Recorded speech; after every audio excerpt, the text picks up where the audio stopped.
Times of Pride and Peril. A new album from Holy Grail. We spoke about Ride the Void. And this was an album that I thought was pretty decent. It was one that I maybe was a little long for what it needed to do. But either way, Holy Grail. Interesting case with Holy Grail, considering these guys were originally members of White Wizard, went off and decided to do their own project, and now this Pasadena product is actually doing fairly well for themselves. They do have a pretty significant fan base, to the point where, I'm getting requests to touch base with this album, and that's usually how I can tell that a band has truly gained a bit of a reputation, if I'm getting multiple requests, and at some points, demands. So Times of Pride and Peril, interesting concept and interesting release because of a couple of different things. First of all, the cleanliness of the production of this disc is one that has divided some folks, and not just with this album, but because of the whole cleanliness of production idea, period. I guess a lot of people these days are kind of getting sick of that gloss and would really appreciate a little bit of gruff, a little bit of imperfection, a little dirt, which I could completely and totally understand, as heavy metal traditionally is seen as a bit of a dirty genre, one that has a lot of unclean impurities really associated with it as far as recording quality. However, this is an album where the group is, power metal slash, traditional heavy metal, so you almost want to have a little bit of pristine notion or pristine recording quality to you. That way you can hear every note, every strum, and every bellow of the vocal. The vocal range on this disc is one that has a little less, I think, in the way of capability as previous albums really dictated. This is one that kind of goes from a low mid-range all the way up to a bit of a soar. And then there are moments where we have some growling, which is, we'll get to that.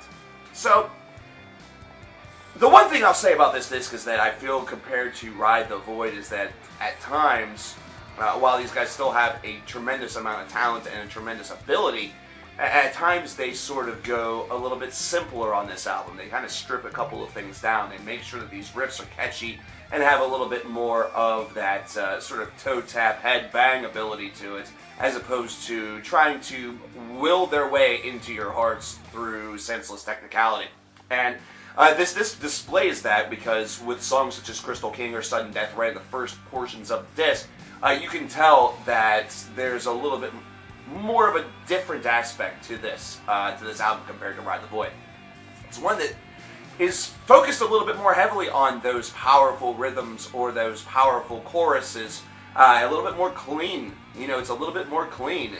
We have clean singing throughout this disc, but this is one where it almost feels like Holy Grail is a band that could go in two different directions. They could aim to go a little bit more toward the mainstream, a little bit more toward acceptance, try to get allegiance with some big names, or they could opt to go the other direction and really showcase what they have, the weird direction of Holy Grail. And they do that with one track that we will get to momentarily once again.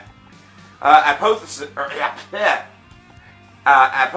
is a great track. I did have it right the first time.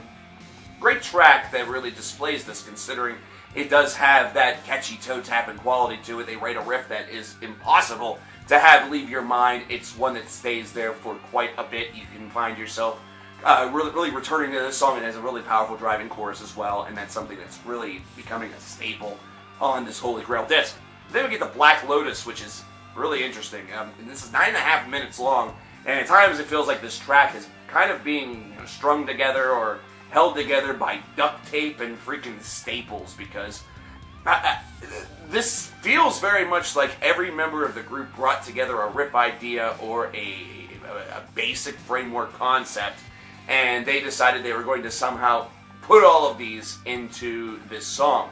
And that was how they were going to fill the 9.5 minutes worth of space, considering this is, I believe, Holy Grail's longest song they've ever attempted.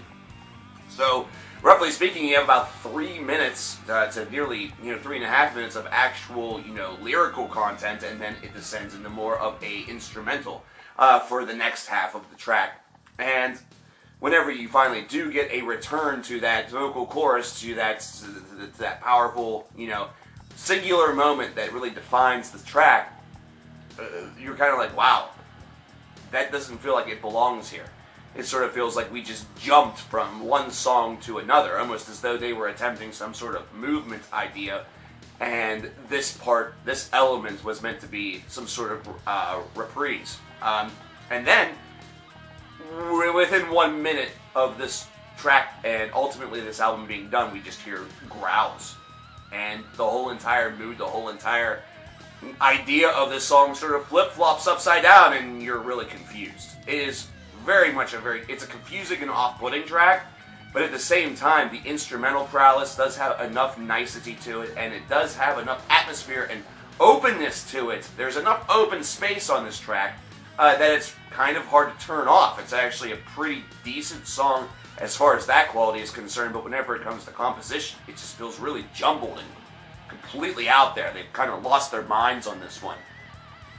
I don't know, overall this is an album that, when compared to Ride the Void, does not really match up. It's a decent enough disc that has some pretty strong and solid riffing behind it, and the vocals are extremely well tailored, but it just doesn't have that same punch.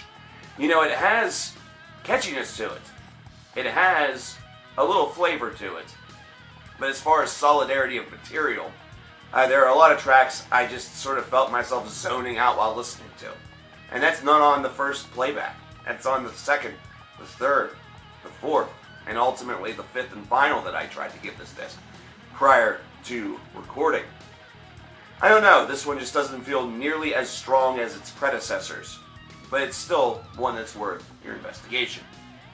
I would give this one an 80 out of 100, so 4 out of 5 stars roughly, which might seem like it's a little high, but if you go off of a traditional, high school grading system, this album gets a C. So, figure that out, fuckers. I want to know what you guys think about Times of Pride and Peril by Holy Grail. Let me know in the comments below. I'm coverkillernation. I need a drink. I need a beer. I need smoke. I need a blowjob. I'm going to get most of those things, so